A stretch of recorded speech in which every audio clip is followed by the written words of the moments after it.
Alright, so our last video for section 11.1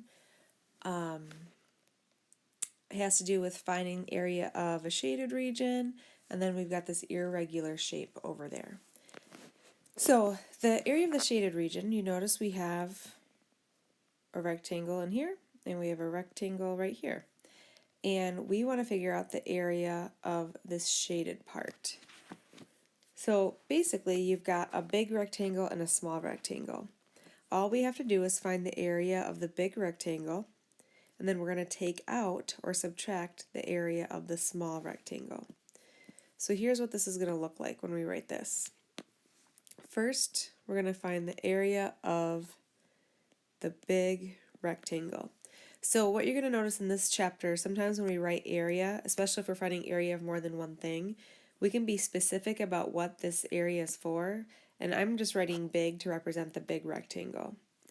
So the area of the big rectangle is 12 times 15 base times height, and we get 180. Now the area of the small rectangle equals 7 times 8, which gives us 56. Now, to find the area of the shaded region, we're just going to take the area of the big rectangle and subtract the area of the small rectangle. So that's going to give us 180 minus 56, and we get 124. And then we're looking for a unit. We can see that it's in feet, and because we just found area, it's feet squared.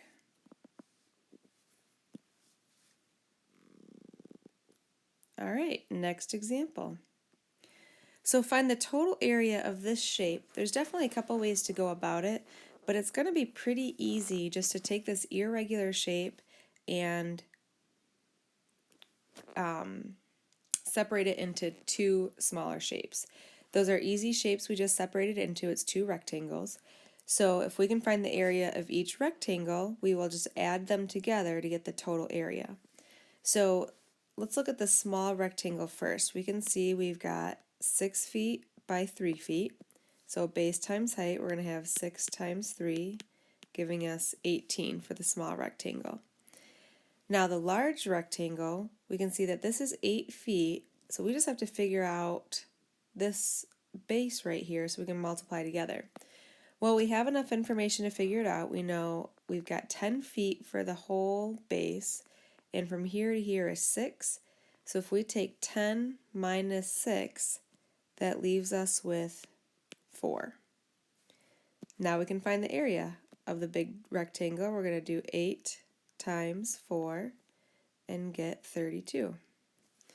So our total area is going to be equal to the 32 plus the 18, and we get 50, and then we are in feet squared.